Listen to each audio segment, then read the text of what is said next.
What if Sonic used the Time Stones to transform instead of the Chaos Emeralds? And what if Dark Sonic was more than just a 20-second scene in Sonic X, but an actual full-fledged transformation? Today I'm going to be exploring some of the super forms from the Sonic franchise that we never got to see, but totally should have. I've got new forms for Sonic, as well as Tails, Silver, and more, so be sure to stick with me. I think I really cooked with the Phantom Ruby one. And if you have any ideas for super forms I don't mention here, be sure to tell me down below. Some of these transformations today were inspired by your comments. Okay. First up, one of the biggest complaints I have with Sonic Colors is that it introduced a trend for the franchise to avoid giving Sonic a super form in the finale of the game that lasted for an entire decade, assuming you don't count generations. The point is, we were perfectly poised to get a cool new super form in this game because he already had a ton of other minor transformations through the Wisps. These little alien buddies kidnapped by Eggman to use as a power source for his outer space amusement park. Their bodies generate Hyper-Go-On energy, an incredibly potent power source that can not only be used to power machines and robots, but apply new physical properties to living beings and weapons designed to harness them. Each different breed of Wisp offers a different color power. Green Wisp grants Sonic the power to levitate above the ground, yellow ones let him drill through the earth, and Cyan transforms him into a laser, a living beam of light. As Sonic travels across Eggman's different stolen worlds, freeing the Wisps from his control, he meets more Wisps and adapts to more of their abilities, taking all sorts of different forms, and directly befriending the White Wisp, Yacker. Eventually, he manages to free all of them from the Doctor's control, but not before Eggman accidentally creates a black hole that destroys the entire place. Sonic has a final battle with Eggman, and yes, he does use the Wisps in the encounter to take down his Nega Wisp armor, but we never get a transformation. At the very tail end of the fight, Sonic absorbs one of every color Wisp, and striking him with the final color blaster. Basically just a really strong laser, which ends things then and there. But it shouldn't have. We had the perfect setup. Sonic was freeing all of the Wisps at this point, an entire planet full of the species. Meanwhile, the threat of a black hole was looming above the Earth, their only foothold being torn apart. This was the ideal opportunity to step things up to the next level. Sonic should have convinced the Wisps, with the help of Yacker, that they would need to help him defeat Eggman and neutralize the black hole to save both Earth and Planet Wisp. And then, he should have absorbed all of them, every single Wisp, giving us Starburst Sonic. In this form, Sonic becomes a living being of Hyper-Go-On energy, a blazing spark of white light radiating every color all at once. He has the boost speed of the White Wisps, with the light form of Cyan, the flight of Green, the rocket propulsion of Orange, all of it. He can soar through space invincible like Super Sonic, but his body has no solid shape, changing to whatever best suits the moment. His fists becoming giant spiked hammers using blue block and pink spike as he wails on Eggman's mech, his feet shifting into yellow drills to break apart the asteroids, chunks of the theme park torn apart by the black hole, and of course, his speed is absolutely ridiculous in this form as well. The Starburst form is an incredible boost, but that means it has a short time limit, just long enough for Sonic to deal with Eggman and then stop the black hole, using the powers of Violet Void and Jade Ghost to condense the singularity between his hands and launch it out away from the planet, light years away into the depths of deep space. Starburst Sonic would be one of those really special forms that probably only happen a single time when the exact right circumstances come to pass. Next up, in a very similar vein, I've heard a lot of people mention that they wish Sonic got a super form back in Sonic CD. You know, before super forms were even a part of the franchise, but it is a cool idea. In Sonic CD, instead of collecting the Chaos Emeralds on his journey to defeat Robotnik, Sonic instead gathers up the Time Stones. Scattered all about the different time zones of Little Planet, these mystic gems have a connection to the flow of time itself. Just one time stone can shift a planet to a different place in its timeline, alter people, objects, and locations by pushing them forward or backwards through time, and collecting all 7 is said to make a miracle come true.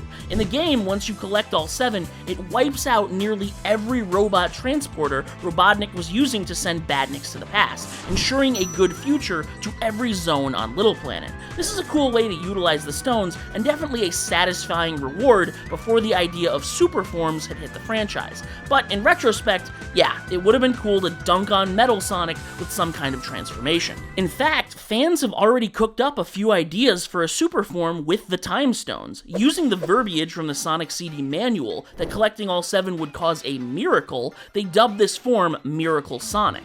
The consensus of fan art seems to be that Miracle Sonic is basically just Super Sonic but pink, because I actually have no idea why they chose pink. I don't know, it's a fun look, and it's really cool to see all this fan art of classic Sonic with a unique form, but I think we can do better. First of all, I don't think Sonic should be the one to get this form. While he did collect the Time Stones in CD, he's not really a time guy. This franchise already has one of those, Silver.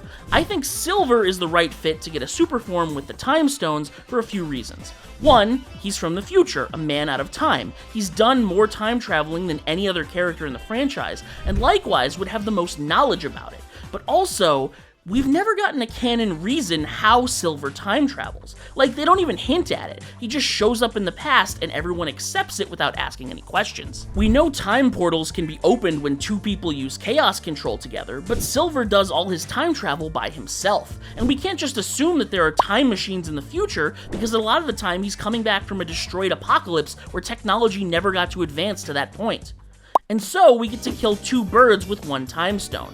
If Silver uses the time stones from Little Planet to travel forward and backward through time, it would clear up the giant plot hole of how he's in the past all the time, and it would set him up to get his own unique transformation as the one most attuned to their temporal energies. I present Miracle Silver. With the power of all 7 time stones, Silver's telekinesis evolves to include chronokinesis, meaning anything he can touch with his mind, he can also completely control across the temporal dimension. He can freeze things, rewind them, speed them up, rapidly age metal into dust, revert his enemies back into babies. Not to mention, he can travel across time in unique new ways. He can see all of time from the outside, predict the future, know the past, slip one arm into 6 days ago, while the other is affecting a year from now, or repeatedly travel 1 second into the past to create dozens of time clones of himself.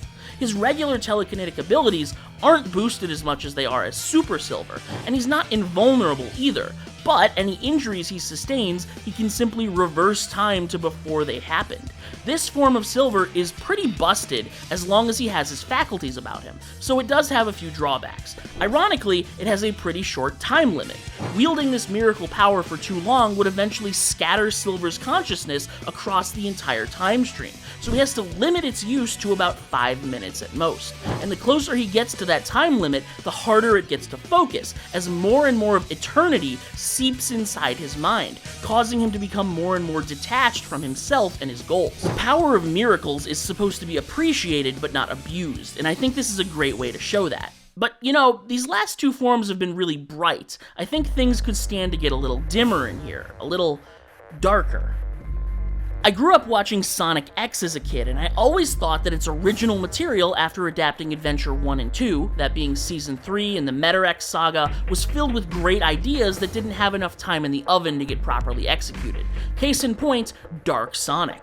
While breaking into a Meta-X ship to save both Chris and Cosmo, Sonic gets worked up into a fit seeing them unconscious and imprisoned, and absorbs the latent energy of the multitude of fake Chaos Emeralds all around him, transforming very briefly into this. Fans have dubbed the form Dark Sonic, but really there is no official explanation or description of the form.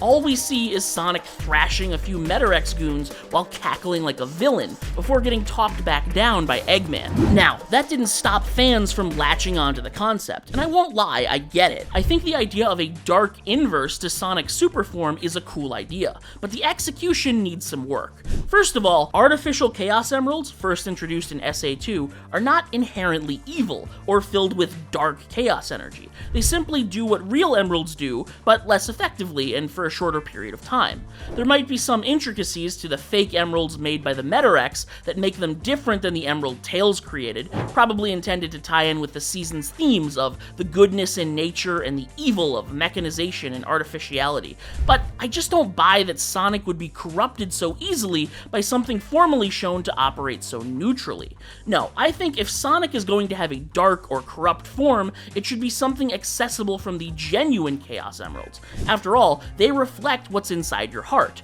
When a being full of rage and hatred, like Chaos, uses the emeralds, he becomes a rampaging monster. So I think if there were a dark form for Sonic in the canon of the games, it wouldn't be because he's influenced or overtaken by an outside force. Frankly, he's far too strong-willed for that, which is why I never liked him falling victim to the form and needing to be snapped out of it. Instead, Dark Sonic should be a response to righteous emotions, like Dark Spine Sonic. When Sonic transformed into Dark Spine, it was by absorbing the world rings of rage, sadness, and hatred after the death of Shara. So if Sonic were to witness the death of a friend at the hand of a powerful foe, while in possession of the 7 Chaos Emeralds, I believe he would harness the Emerald's negative energy to become Shroud Sonic.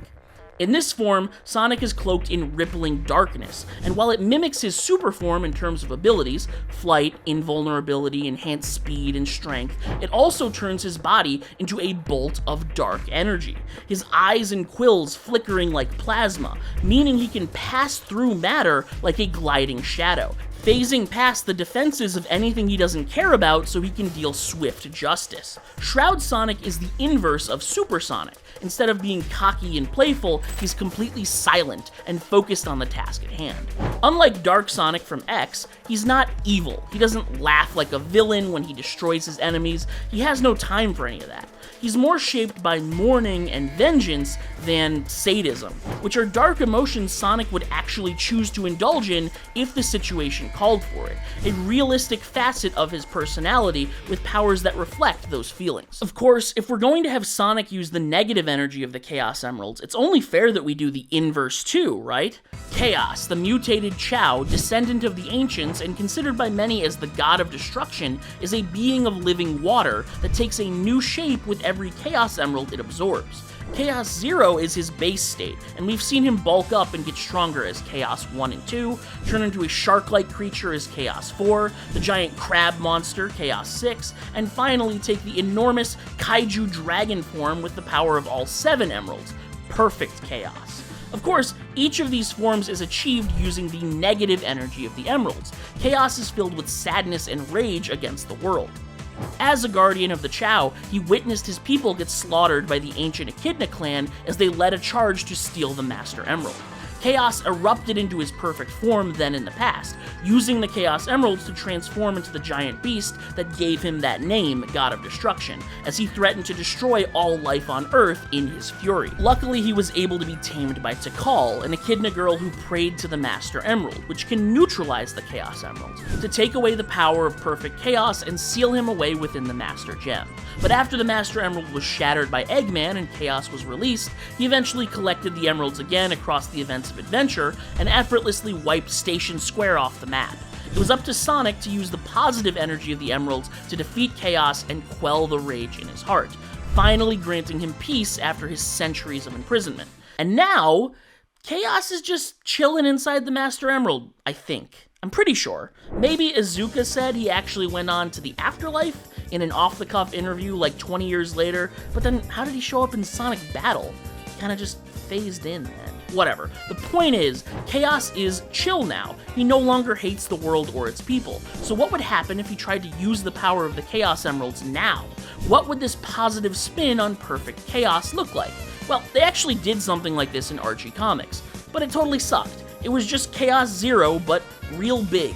Not creative at all, if you ask me. Instead of this, what if this super form of Chaos followed the same general design philosophy as his negative form? As Perfect Chaos, it's clear that his lizard-like design, gigantic size, and how similar its roar sounds to Godzilla, that he was clearly inspired heavily by Japanese monster movies, kaiju.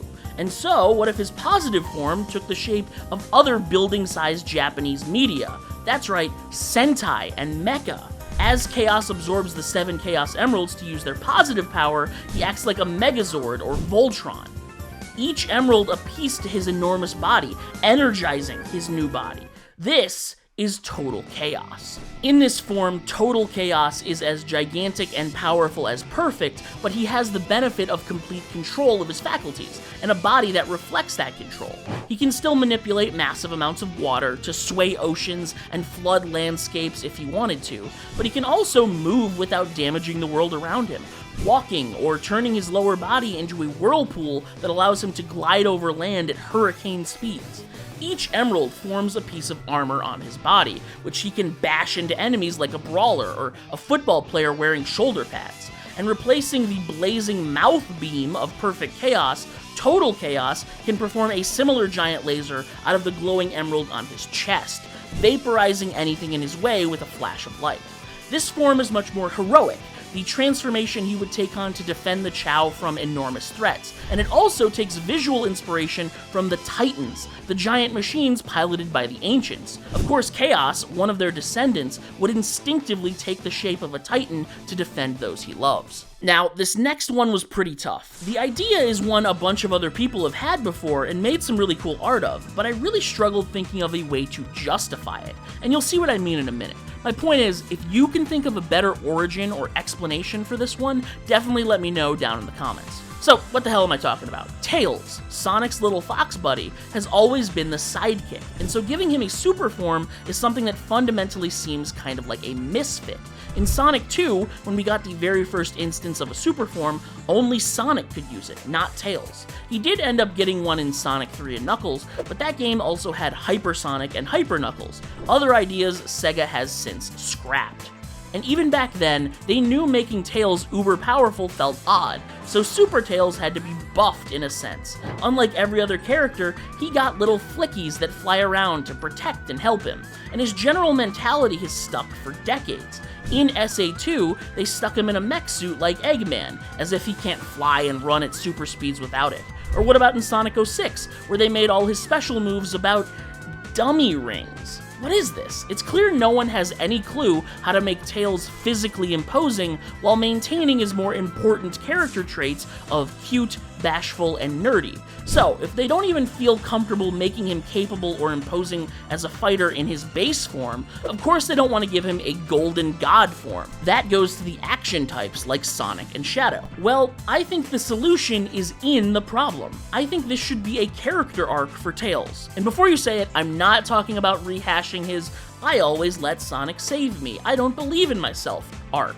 He's already done that 15 times. No, I mean focusing in on his preference for and over-reliance on technology. Tails is a genius, and if it's simply in his nature to prefer using a mech with missiles instead of spin-dashing in enemies, that's okay. But what if it went a little deeper than that? Stick with me here. We know that Tails' origin story is that he was born with two tails, this abnormality making him the target of ridicule and bullying by everyone around him, until he met Sonic. Sonic was not only kind to him, but showed him he could use his abnormality to be special, spinning his tails to keep up with the hedgehog and even fly. On the surface, the problem has been dealt with, but what if that was just a temporary fix? Let's say that Tails' dependency on and preference for technology is due to an internalized sense of self-hatred. While he now has plenty of friends who don't mind his second tail, the bullying from his childhood instilled negative emotions deep inside of him, subconsciously keeping him from embracing physicality like the other characters. And let's say, during the events of Sonic Unleashed, while working with Professor Pickle and studying the Gaia temples, Tails stumbled onto an ancient depiction and story of a kitsune, a nine-tailed fox. Said to be one of the world's many natural incarnations of Light Gaia's life force, the kitsune spirit reincarnates every several hundred years, within a fox marked by a second tail. All this time, he had assumed his tail was a mutation, the result of a random genetic accident. But really, he has had a sliver of Light Gaia within him all this time. And over time, Tails continues to research, looking into the story of previous kitsune warriors, heroes who defended the natural world from invading forces. One even fought off a previous invasion attempt from the Black Arms.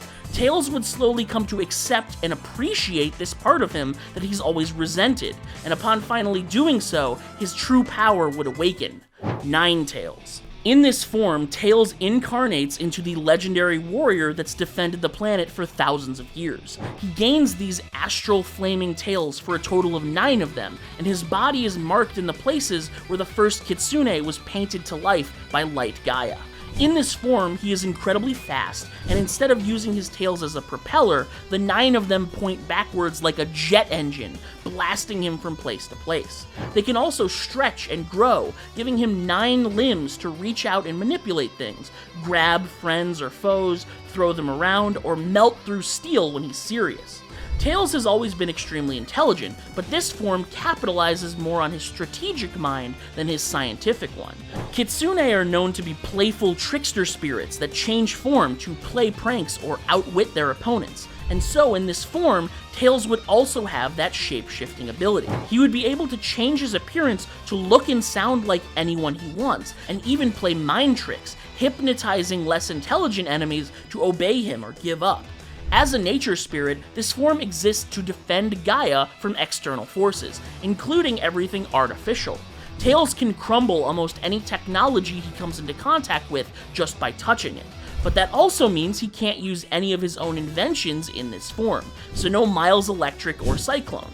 Essentially, NineTails is an optional form that Tails can use at any time to complement his tech skills, sort of like yin and yang. He has to pick the best form for any given situation, but he can't have the strength and trickster abilities while also using his scanners and translators, helping to preserve that less physical side of him that Sega seems so intent on keeping. You know, in that last section, I was thinking of everything Tails ever invented, including the fake Chaos Emerald. I said earlier that it makes more sense for Sonic to get a dark transformation using the negative energy of the regular Chaos Emeralds, instead of as the consequence of fake emeralds. But what if Tails went ahead and made 7 fake emeralds, and Sonic tried to use those to transform intentionally?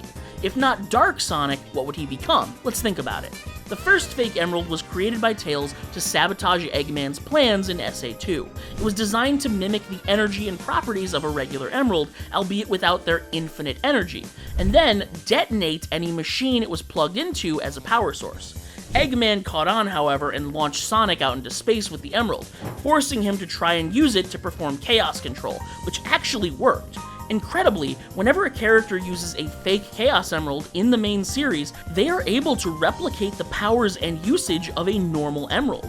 Now, we haven't seen these emeralds used much more than that. The yellow one did make an appearance in Shadow Generations, but we didn't get to see it applied. However, in the IDW comics, Eggman did use Tails' design and data to create his own gigantic fake emeralds, which he used to power his Eggperial City. From what little information we have, we can confirm that fake emeralds offer a similar power to the real ones, just less, and they can be designed to detonate machinery. So, if Sonic were to use 7 fake emeralds created by Tails, or perhaps one of the giant ones in Eggperial City, I think he would achieve a very short-lived, minor super form, Pseudo Supersonic. In this form, Sonic receives the same buffs as a regular super form, but diminished considerably. He's much stronger and much faster, and basically invulnerable, but he can't fly. As his body overflows with the artificial energy, it radiates off of him in violent sparks. And while he is definitely more powerful, he has a lot less control. He might overshoot an attack, or have one completely fizzle out. Tack that onto the fact that the form has a very short time limit, and it never ends well. As the emeralds were designed to detonate if used in a specific way, when Sonic runs out of power, the emeralds are ejected from him and explode into useless shards in a gigantic fiery boom. Basically, this is a last-ditch effort sort of form, something he wouldn't use unless he's backed into a corner and only has fake emeralds on hand, but it's definitely cool to think about. Finally, how about Sonic using another knockoff gem, this one a lot more powerful? We're discussing the Phantom Ruby, the seemingly impossibly strong relic discovered by Eggman in the events of both Sonic Mania and Sonic Forces. This gem harnesses the power of illusions and fear to create anything the user can imagine. The Ruby operates on several levels. First, it manipulates the visual center of the brain, along with your depth perception, to make believable illusions that you can seemingly physically interact with. Second, it actually creates and manipulates matter through virtual reality. Users of the Phantom Ruby can reshape their own bodies, grow, shrink, teleport, heal themselves, as well as create phantom objects and enemies. Infinite created perfect copies of Shadow, Metal Sonic, Chaos, and Zavok, thousands of times over. He also made platforms, walls, spiked obstacles, an entire sun in the palm of his hand. The gem generates so much power that machines who harness it can actively combat super forms. And finally, the Phantom Ruby operates on a third level, manipulation through fear and desire. Anyone who touches the ruby has their mind instantly filled with visions of their greatest desires, tempting them to take up the gem and use it to achieve their goals. The gem is so good at twisting hearts, it can even affect the Chaos Emeralds and the Master Emerald. The emeralds turn thoughts into power, but the Phantom Ruby can manipulate thoughts and perception, meaning it can effortlessly knock Sonic out of his super form, or turn off the Master Emerald, dropping Angel Island out of the sky and back down into the ocean. The Phantom Ruby is incredible, and so of course a bunch of people want to know what would happen if Sonic tried to use it. But I think that's the wrong question. Sonic is a simple guy. He doesn't have lofty desires that the Phantom Ruby would use to ensnare him. And even if he did, the Ruby is all about lies, a fake virtual reality plastered on top of what's real and tangible. That gets more powerful when other people are afraid of it. Sonic would never want to use that sort of thing. No, I had to pick someone else who would be drawn to the Ruby's reality warping power. Someone who relishes in being feared, who has a strong desire that's long gone unfulfilled. There's only one character it could be: Metal Sonic. Think about it. Ever since his inception, Metal has only ever wanted one thing: to beat Sonic, to no longer be the copy, to no longer be the imitation. He wants to be the real Sonic, the winner, the fastest, and the Phantom Ruby is the one only relic that could grant him that power. Not just strength, he's had that as Neo Metal, Super Neo Metal, Metal Madness. No, the Phantom Ruby would give him his truest desire. This is Phantom Sonic, a Metal Sonic warped by the Phantom Ruby to have an organic physical body, just like his lifelong rival. As a prideful being, he creates gauntlets and boots that mimic his metal form, but he's 100% flesh and blood underneath. He's got all the powers of Infinite, but combined with the speed and agility of Sonic and the cold, calculating mind of Metal.